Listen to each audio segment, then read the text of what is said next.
Hey guys, today we're going to take a look at section 2.2, which deals with operations between two functions. So there are four main operations: adding, subtracting, multiplying, and dividing.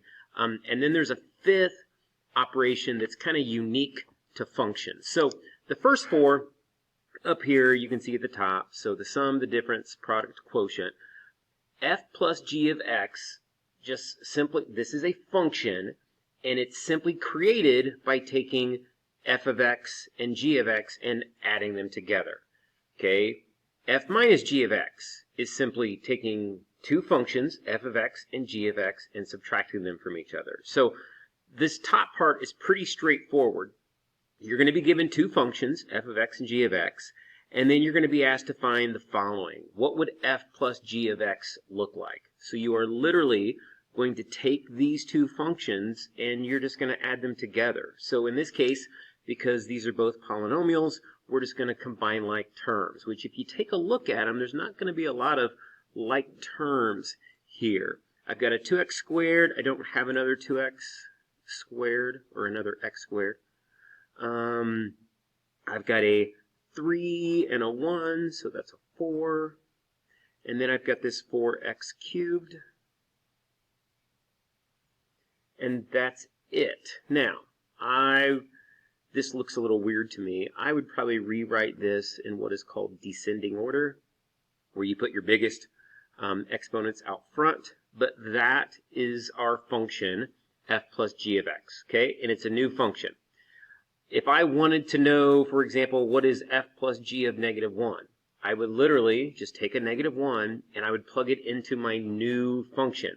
I wouldn't plug negative 1 into function f and plug negative 1 into function g and then simplify those and then add them to, this is a new function that will do that for you. So if I wanted to know f plus g of negative 1, I would simply plug a negative 1 in where these x's go. You could probably see that putting a negative 1 in for x cubed, it's going to stay negative. So this will be negative 4. Plugging a negative 1 for x squared, that's going to become positive because it's being squared. So that's going to be a plus 2. And then my constant on the end. So negative 4 plus 2 plus 4 is going to give me 2. So that's what f plus g of negative 1 is. So just what we did yesterday, plugging a value into the function and simplifying it. Now for B says f minus g of x. Again, whenever you subtract, you have to be careful, make sure you're distributing. So I'm going to go ahead and write this down as 2x squared plus 3, and then minus 4x cubed plus 1. So to create this function, I need to make sure that I use my distributing property, distribute that negative right there. I'm also going to rewrite this in descending order. You can kind of see what's going to happen. I'm going to get a negative 4x cubed out front. Then I'm going to have a 2x squared. And then I'm going to have a 3 minus 1. So that's going to be a 3 minus 1, 2. Sorry. Just thinking and talking at the same time. All right, so that's my new function, f minus g of x. If I wanted to know what is f minus g of 1, I would simply plug a 1 into that function, which is going to give me negative 4 plus 2 plus 2. Looks like I'm going to get 0 after everything is said and done. So that's what f minus g of 1 would be. F times g of x. Okay, so I'm going to take these two functions, I'm going to multiply them together to create a new function. So again, this is what I'm going to do. 2x squared plus 3, 4x cubed plus 1, and now I need to FOIL that out. So that's going to give me 8x to the 5th plus 2x squared plus 12x cubed plus 3. Now, that is not in descending order. I would probably take these middle two terms and flip them, but that's fine. You could just stop right there. And then once I have this function, I could, for example, find what is f times g of 1 by simply plugging a 1 in for all those x's. Again, whenever you plug a 1 in for your x's just essentially kind of disappear on you because you're just going to end up with an 8 a 2, a 12, and a 3, and then you're just going to add those together. So 8 and 12, so I would, well, I guess it doesn't matter. That's 10, and 12 is 22, so 25. All right, f divided by g. F divided by g is simply take your f of x, 2x squared plus 3, put it over your g of x, 4x cubed plus 1. If there's some simplifying you can do, that's great, but in this case, there's really not. We just have a binomial over a binomial, and that's our answer. That's all we do. So what is f divided by g of 0? So plug a 0 in for your x's, and that's going to make this term cancel, make that term cancel, and I'm just going to get a 3 over 1, which is 3. And that's all you have to do. Okay? So you don't have to plug 0 into function f and 0. It just kind of does it for you. All right. Now, those are your main basic operations. But there is a fifth operation that we can only really do with functions, and it's called a composition or a composite function. Okay? Now, this is the symbol they use. It's read f of g. We usually say f of g of x, so like right here, f of g of x. This is another way of writing it, and I think this way actually makes more sense as to what we're about to do. So, if you pay attention to the fact that I have parentheses inside of my parentheses, I'm going to start here in the middle. So this is what I'm going to do. I'm going to plug something into function g, and then I'm going to do that math. I'm going to simplify what that is, but then that answer is going to become an input into our next function, which in this case is function f. So down here, here's what it's going to look like. We're going to put something into function g, we're going to do that math, and we're going to get an answer. Then that answer is going to slide right into our next function. We're going to do that math, and then we're finally going to get an output. This is really one of those things that is easier when you see it than to have it explained to you. So, for example, if we look at this first, I've got f of x is 4x plus 1, g of x is 2x squared plus 3. There's my two functions. I want to know what would f of g of 1 be. So, we're going to plug a 1 into function g. You plug it into the first function that's closest to your value. So we're going to put a 1 right here. So what is g of 1? Well, it's going to be 2 plus 3, which is 5. Okay? That's what we get when we plug a 1 into 5. Now this 5 is going to get plugged into f. So what is f of 5? Well, 20 plus 1 is 21. So that's what a composition is. You put a value, so look at the next example. This one says, again, 1 is our input, but we're supposed to input into function f first. The function that's closest to our input value, that's where we input first. So put a 1 into f. So f of 1 is, so 4 times 1 plus 1. So that's also 5. That's a coincidence. That doesn't always happen. But then that 5 is going to get placed into function g. So we're going to put a 5 into function g. So 2 times 5 squared plus 3. All right, so what do we have? So 25. So remember, you have to do the exponent before you do the multiplication. So 5 squared is 25, times 2 would give us 50, and then plus 3 is 53. All right, look at the last one. Now the last one says f of negative 2. That just means we're going to use function f twice. We're going to plug negative 2 into function f.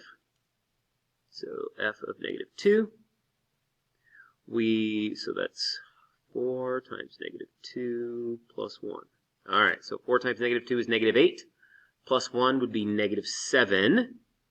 But then that gets placed right back into function f.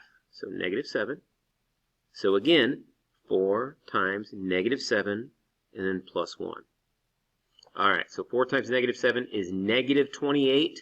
But if I add a positive 1 to a negative 28, I'm going to get a negative 27. And that is my final answer. Now, honestly, I feel that that's probably the most straightforward way to do compositions, to literally plug them in and kind of see how it happens. There are a couple other ways that our book shows you ways to do compositions. Here, this is a T-chart, so, but it's listed horizontally. So these are our input values. So these are our x's, so -3, -2, -1, 0, 1, 2, 3. Okay, so these are our x's, our input. And then these are the answers we get to function f. So these are our output values for function f. And these are our output values for function g. So technically it's easier because there's no math to do. They've actually done the math for us. We just have to follow the chart. Okay, but it's a little weird doing this. So let me show you. So what is f of g of 1? So when you put a 1 into function g, what is your answer? Well, g of 1. When 1 is my input, function g gives me an output of 0. All right, g of 1 is 0. But then that needs to go into function f. So we're going to go back to the top of our row. This is now an input, so we're going to go back to the input row. When you input a 0 into function f, you get 5 as an answer. So that's your answer, okay? It's easy, it's just weird, okay? So take a look at this one. What is g of 2? So what do you get when you put a 2 into g? You get a -3. And then that -3 is going to get put into f. So when you put a -3 into function f, you get 11. All right. Follow the directions. F of 2. So, and a lot of times you don't have to write this down. Okay? You'll say 2 into f gives me a 1. And then putting a 1 into g gives me a 0. And that's your answer. The last one I'll go ahead and do. G of 1. G of 1. When you put a 1 into g, you get a 0. But then I'm supposed to put that answer back into g. So g of 0, 0, g is 1. All right, so it's weird, but it's actually easier because there's like no math to do. And then these last 4 examples are the same thing, but instead of a T-chart, they're giving us graphs. What you need to understand is that this graph on top is function g, and this graph right here with these 2 straight lines, that's function f. And remember what a graph is. It's telling you the xy coordinates of these values right here. Well, your x is your input and your y is your output. So it's the same thing as the chart, but it's given to you as a graph. So for example, what is f of g of 2? What do you get when you put a 2 into function g? Well, this is function g. When 2 is your input, 3 is your output. So g of 2 gives us 3. But then that 3 needs to go into function f. Okay, so what do you get when 3 is your x value? What kind of y value do you get? What's your output? Well, when you put a 3 into function f, you get 0. That's an x-intercept. So 0. All right, let's try another one. G of -3. So what is g of -3? So here's -3. Here's function g. Here's -3. The answer is 1. So 1. But then that 1 is going to get put into function f.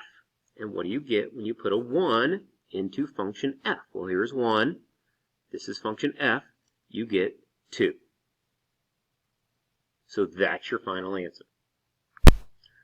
What is g of 2? So we're only going to use function g here. G of 2, here's 2, is 3.